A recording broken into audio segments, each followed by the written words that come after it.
Chapter 7 पापा होना कितनी बड़ी बात है। ने वह अभी अपने पापा से बिछड़ी नहीं थी। उसने अभी अपना घर नहीं छोड़ा था। क्या सब कुछ फिर से शुरू होने वाला था? गांव के बाहर एक बड़ी नदी थी। पुराने समय में लोग इसी नदी से पीने का पानी भरते थे। पानी बिल्कुल साफ होता था और नदी में मछलियां भी होती थी। गांव के बड़े लोग अक्सर मछली पकड़ने के लिए इस नदी में जाते थे और बच्चे तो बचपन से नदी किनारे पलकर अच्छे तैराक बन जाते थे। तांग जिन्यान भी इससे अलग नहीं था। तैराकी में तो तांग जिन्यान गांव का सबसे अच्छा तैराक माना जाता था। वह पानी में कूदता, देर तक सांस रोके रहता और जब पानी से बाहर निकलता तो उसके हाथ में 1 फुट से लंबी घास कार्प मछली होती।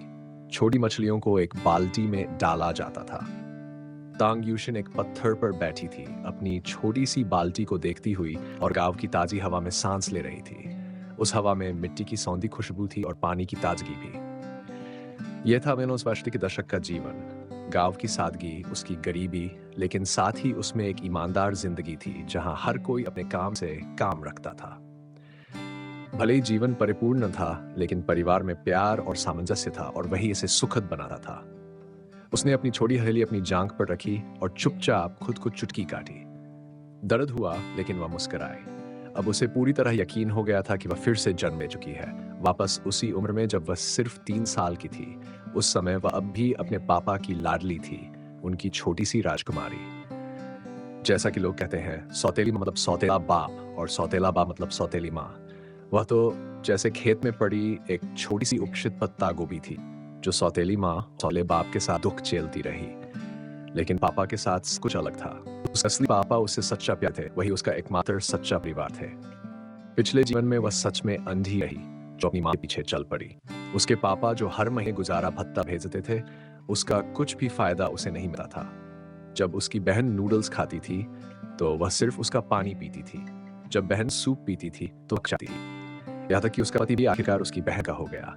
अगर इस जीवन में भी वह इतनी मूर्ख बनी कि फिर किसी की रानी बन जाए, तो वह खुद नदी में कूदकर जान दे देगी। उसी समय एक बड़ा हाथ उसके सिर पर रखा गया। चलो घर चलें। पापा तुम्हारे लिए मछली का सूप बनाएंगे। ठीक है? ठीक है, तांग यूशिन ने मुस्कुराते हुए कहा। उसकी आंखें चांद की तरह चमक रही थीं। अपनी बेटी की ये खुशी देखकर तांग जिन्यान का दिल पिघल गया। उसने अपनी बेटी को उठाया और दूसरे हाथ में मछली की बाली ले ली और घर की ओर चल पड़ा। तांग यूशिन को थोड़ा शर्म आ रही।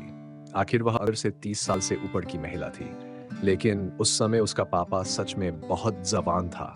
कोई 25 साल का, लंबा चौड़ा, खेतों में मेहनत के कारण ताकतवर, लेकिन दिमागी तौर पर साधारण। वह बेवकूफ नहीं था, बस बहुत ईमानदार था।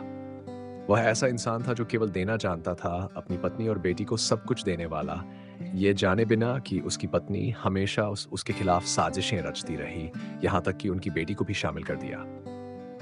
तांग जिन्यान ने तांग यूशिन को एक छोटे से स्टूल पर बैठाया ताकि वह उस पर नजर रख सके। हर थोड़ी देर में वह उसकी ओर देख लेता, देखता कि बेटी ठीक से बैठी है या नहीं, कोई शरारत तो नहीं कर रही, जबकि उसके अपने हाथ लगातार मछली साफ करने में लगे रहते। उसने बड़ी कुशलता से मछली को काटा और साफ किया।